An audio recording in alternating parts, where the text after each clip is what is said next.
This is the first of the series known as Mardina Reviews shows. I will be reviewing multiple unique television shows, and give some commentary. This first one will be on the British television show known as House of Anubis. As many know well, the show originated in England, and premiered in the United States.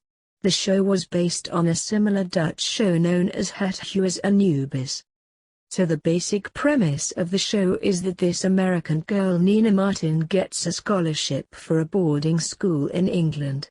Nina is housed at Anubis House, which is ran by a creepy grouch known as Victor, and the house mother is Trudy, who is more welcoming to Nina. Meanwhile, another girl Joy is mysteriously taken away. Then Nina gets a visit from an old lady with dementia who gives her a mystic locket. Nina's temporary roommate Patricia gets suspicious about Nina's sudden appearance and Joy's sudden disappearance. Meanwhile, Nina learns that Sarah was right about Anubis House, after being locked up in the attic. Eventually Nina and her mission from Sarah and Patricia and her mission to find Joy merge together, and suspicions arise that Victor and the faculty have some sinister plans. The students Nina, Fabian, Amber, Patricia and Alfie form a club known as Sabuna. Alfie joins after a traumatic experience of witnessing one of Victor and his society's odd rituals after being locked in the basement. Meanwhile, the Sabuna get into a conflict with a strange man known as Rufus who pretends to help Patricia find Joy, but reveals his true colors when he kidnaps Patricia. By the end of the season, Sabuna has recovered a set of relics to put an ancient Egyptian goblet back together. Near the end of the season, it is revealed that Victor and the teachers have joined an Egyptian-themed society in order to attain immortality. Rufus on the other hand has darker intentions, and proves to be quite monstrous in the final battle. The second season is divided into 3 major subplots. The Sabuna is subjected to a new mission to retrieve this long-lost mask of Anubis after being bullied into a mission by a malevolent ghost known as Sankara. They then find a secret obstacle course in the basement leading to the mask. Meanwhile, Sankara marks Nina's grandmother who is visiting as a timepiece, which causes her to get sick, and eventually fall into a comatose state. Meanwhile, the characters Jerome and Mara go on a mission to recover a long-lost gem after his father in jail makes this request. Mara is also put on a mission by the teacher Mrs. Daphne to investigate this new house mother Vera, after some suspicions. Vera is revealed to be a phony and possibly Norm Peterson from Cheers' wife. Okay, I'm kidding. Meanwhile, the original house mother Trudy is kidnapped by a sinister figure known as the Collector, who bullied Fabian's godfather Jasper into this task. The Collector is revealed to be Rufus, who was thought to be dead. Otherwise, Mara works with Jerome and a new student, who is the principal's American son Eddie. The culmination occurs when Rufus tries to steal the mask and rule the world, only for Eddie to come to the rescue as the Osirian and defeats both Rufus and Sankara, casting them into the netherworld.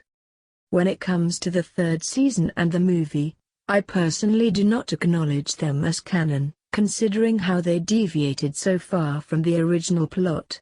What had happened was the actress Natalia Ramos left the series to pursue college. Some say she got fired for supposedly being a real diva on set. Otherwise, Jerome went back to his old antics and cheated on Mara. Then the mission to find the elixir was mysteriously abandoned, and some new mission concerning reviving the preserved Frobisher myth was reinstated. When it came to the movie, this was a graduation movie, and Victor left Anubis House for some new mission. Otherwise, a Nina look-alike brought a reign of terror to the school.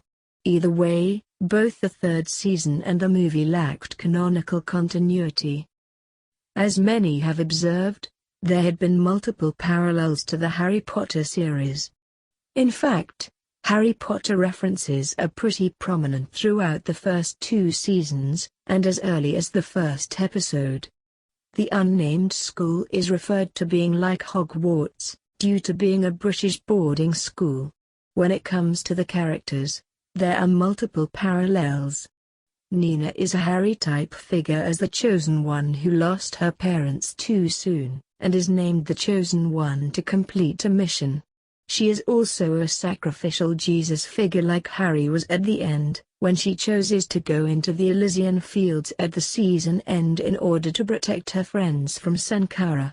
Fabian is a masculine version of Hermione, which can be seen by his brains. However, it could be argued that Patricia is more like Hermione after Reddy at their first meeting when he tells her that he does not need a lecture from Hermione Granger. Jerome and Alfie are parallels to Fred and George, as the comic relief pranksters. Mrs. Andrews is like McGonagall, as the sharp teacher full of integrity. This is most apparent when she refuses the society after Rufus kidnaps Patricia, awards Mara a journalist position for real journalism as opposed to Joyce Brown nosing the genius of Mrs. Andrews and in refusing to go along with the official verdict in favor of the phony Vera. Speaking of Vera, she is like Umbridge, who seems sweet and civil, but is deceptive, has a quite nasty side and is working for Rufus without anyone knowing. Then there is Victor, who is like a Snape, in being a misunderstood hero who seems like a villain at times. Then there is the obstacle course in the chambers resembling the obstacles in Harry Potter and the Sorcerer's Stone. The second genre is the conspiracy lore present throughout the series. As is popular with much conspiracy lore, there are beliefs of ancient Egypt possessing occult knowledge, based on Rosicrucian ideologies. Then conspiracy theories came up with these conspiracy theories of this hidden group known as the Illuminati, which has been the real strings directing the world. The second place this can be seen is in the ceremonies resembling theories of secret ceremonies such as drinking from a skull and a snake. Then there is mention of Alfie's temporary paranoia with aliens, and the reptilian theories of shape-shifting aliens able to resemble humans, and have been the real lines in political families. The most realistic forms resembling conspiracy lore involves Victor getting offended when his version of events are challenged, and fires Trudy for going along with the kids' theories about having killed a cat. Then Victor has surveillance cameras installed, similar to the NSA surveillance. So what is the verdict? The acting is so-so, and has a setup similar to the Nickelodeon show Who's Afraid of the Dark. But the accents are not fake as many have assumed, as the British-speaking characters are in fact native Brits. As for the actual show, the plots are good. Such values of thinking for oneself, questioning authority, heroism, honesty and friendship are given importance.